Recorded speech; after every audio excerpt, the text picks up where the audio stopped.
Cameroon, Bantu, Africa, Bantu, through the world, Bantu.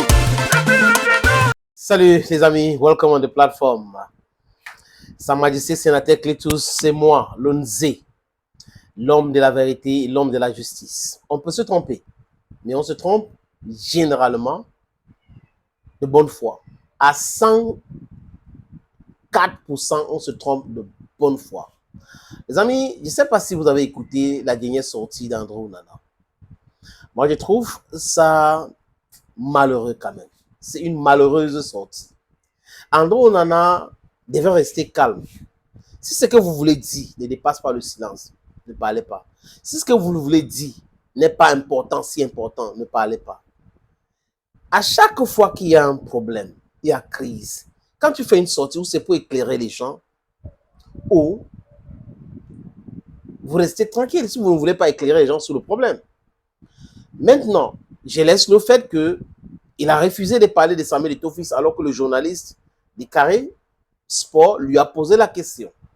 Il a éludé la question, il a raconté les Boubans va mourir pour le maillot, lui qui a refusé d'intégrer l'équipe nationale en 2017 parce qu'il avait peur d'être remplaçant sur Fabrice Ondoa, lui qui, lors de la CAN en Côte d'Ivoire, il est venu lui en retard, c'est lui qui parle de mourir pour le maillot. Vous voyez l'hypocrisie. Mais non, on peut expliquer que c'était avec le concours de la FECAFO, mais il est venu en retard, c'est le fait. C'est le fait. Les amis, André Onana parle de la Foundé Sport comme vraiment quelque chose où avant là, j'étais déjà trop bon, j'étais moins bon, j'ai joué, j'étais le meilleur avant d'arriver à la Foundé Sport. On ne peut pas faire ça, André Onana. Tu ne peux pas dire quelque chose hier et le contraire aujourd'hui. Ça démontre tout simplement que tu souffres de l'ingratitude.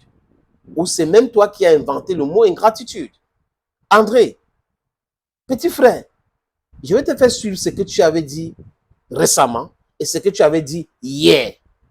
Pour que toi-même, tu nous expliques ce qui t'a animé pour faire ces différentes déclarations. Les amis, je vous suggère d'écouter attentivement André Onana. 14-15 ans, ouais. Tu viens... alors non, avant même 14-15 ans, tu fais partie du centre de formation de Samuel Eto'o, je ne sais pas comment ça s'appelle. Non, en fait, bien avant la fondation, j'ai joué dans d'autres clubs, j'ai eu des entraîneurs comme Boumka Diop, avec qui je tiens déjà à remercier et aussi à transmettre mes amitiés. C'est important de se souvenir des gens qui t'ont aidé. Oui. Et je jouais dans son club ASVP à l'époque, qui était Association Sportive des Volontaires pour la Paix. On a eu du bon moment là-bas, on a passé du bon moment dans ce club-là. Et j'ai été recruté à Foundé Sport par le coach Diallo, paix à son âme, avec qui j'ai entretenu de très bons rapports. C'est là que ça devient un petit peu plus sérieux, où tu commences à croire un petit peu au niveau, c'est la fondation de Samuel, c'est ça? Oui, mais croire au niveau... Cameroun, Bantu, Africa, Bantu. C'est pas au niveau de la fondation, encore. Parce que je pense que c'est bien avant. Déjà, la formation, elle a été faite à Yaoundé. Okay. Parce que la fondation, à l'époque, elle prenait que des meilleurs, donc elle n'était généralement pas formée là-bas. Donc, ils faisaient, à l'époque, c'était un casting des meilleurs, ils allaient dans toutes les régions. Ceux-là qui étaient déjà aguerris pour atteindre certains objectifs pour jouer dans ce club prestigieux à l'époque, parce que c'était quelque chose, en ce temps-là, c'était l'un des top clubs du moment. Et on a fait des recrutements, ils m'ont choisi moi, Diallo, avec qui j'ai eu des très bons rapports, Marie, sa femme, que je remercie d'ici, j'ai vécu chez eux pas mal d'années. Et vraiment, le coach Diallo, il a été fantastique. Cameroun, Bantu, Africa, Bantu. Tu intègres la fondation Samuel Eto'o en quelle année? Bonne question, je crois en 2000, si j'ai une bonne mémoire, je crois en 2007-2008. 2007-2008. Comment se passe l'intégration? C'est-à-dire, tu es parti de ce petit club de Yaoundé pour intégrer la fondation Samuel Eto'o.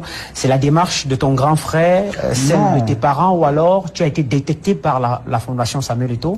Effectivement, j'ai été détecté par la fondation Samuel Eto'o. À l'époque, la fondation Samuel Eto'o avait pour habitude d'organiser des mini-tournois dans chaque région.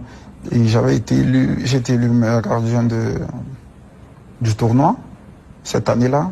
C'est ainsi que je suis allé faire des tests du côté de Douala avec le feu Diallo personnel. j'ai été retenu pour intégrer la Cameroun, Bandou, Africa, Bandou. Fondation Samuel Eto'o. Et c'est là que ton rêve va commencer à se dessiner. Oui, parce que étant la Fondation Samuel Eto'o, tu entres dans une structure plus professionnelle, non? Tu commences à miroiter ce côté professionnel-là et on fait des petits voyages, on va jouer à Barcelone, on va jouer à Paris, on va jouer à Lanzarote, on va en Corée, on commence à côtoyer ce monde professionnel-là et à la fin tu prends un goût. C'est vrai que c'était pas facile au départ. J'ai laissé la famille derrière moi pour une nouvelle ville. On peut être incohérent comme ça. Bon, bref, peut-être que ce n'est pas l'incohérence, c'est la mauvaise foi.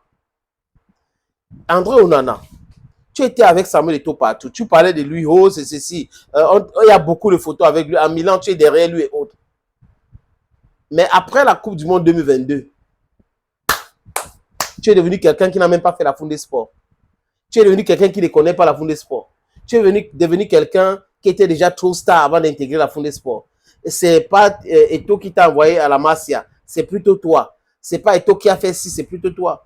La reconnaissance, c'est quelque chose qui ne coûte rien, André Onana. Ça n'enlève en rien l'homme que tu es. Mais cette manque de reconnaissance traduit l'état profond de ton ingratitude. C'est ça le véritable problème. C'est le mot qui sied avec toi. Ingrat. Nous tous, on a eu des gens qui nous ont arrêté la main parce qu'on était brillants, mais on a eu des soutiens. Tout le monde a eu quelqu'un qui l'a soutenu et autres. Mais ce n'est pas pour autant que chaque fois on te pose la question, tu nies. Tu ne veux pas parler, tu parles comme si non, ce n'était pas quelque chose de très important. Avec cela, j'étais quand même moi, André Onana, patati patata. Tu es en train de tromper qui? Fabrice Olinga est passé par la Foundé Sport. Toi, tu rêves. Fabrice Ondoa est passé par la Foundé Sport. Il est en activité. Je crois qu'Olinga est en retraite déjà. Qui encore? Bassagok et les autres. Tu ne te rends pas compte que ce que tu es en train de dire là, tu te ridiculises davantage. Et c'est toi-même qui te mets dans la pression. Cette pression est voulue par toi et toi seul. Parce que quand tu racontes les boubas, les gens vont réagir et tu vas aller regarder les commentaires, tu vas suivre les podcasts parce que c'est ce que tu fais en cachette. Et là, ça va te foutre la pression. Ce sont les déclarations inutiles. Tu ne peux pas dire oui, Foundé Sport, Diallo, ils ont venu, ils ont organisé un championnat, je suis sorti, mais regardez, on m'a pris là-bas. Et après, tu dis que non, j'étais déjà ceci, j'étais déjà ceci. Tu étais déjà quoi, André? Tu étais déjà quoi? La reconnaissance, c'est le dada des grandes personnes, des grands esprits. Le manque de reconnaissance, c'est le dada des petits esprits, des gens qui ont l'esprit comme ça. Thank you, friends, for watching, and bye for now.